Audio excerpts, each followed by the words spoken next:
Oh, this is just a quick recording so you can see some features within YouTube that not everyone understands or knows.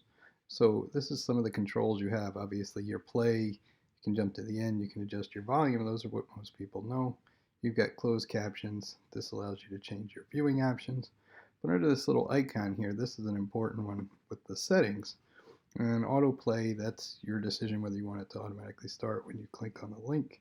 Annotations will help you if you create a YouTube video, you can actually add annotations in so that at certain points within the video, the user has to interact with that video. If there's no annotations in the video, then that's not going to do a whole lot.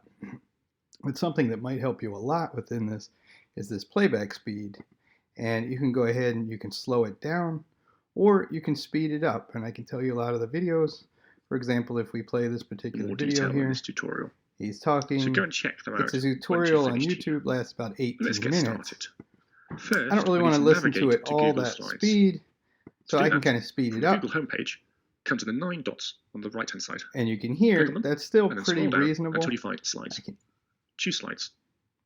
You're now on the Google Slides homepage. At 1.75 it starts to break down, but simply click on them. I can decide what I want. Now if I get to something that I need to slow it down because they're moving along the cursor, I can actually slow down. So that's your playback speed. And I've listened to a lot of videos either at 1.25 or 1.5.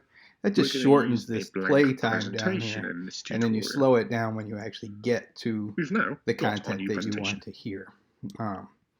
So you can actually change that. It's a quick way to actually speed up, increase your efficiency getting through the slides.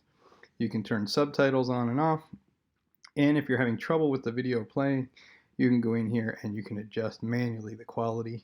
I usually leave that set at auto. So that's basically it. Hopefully that helps you out a little bit.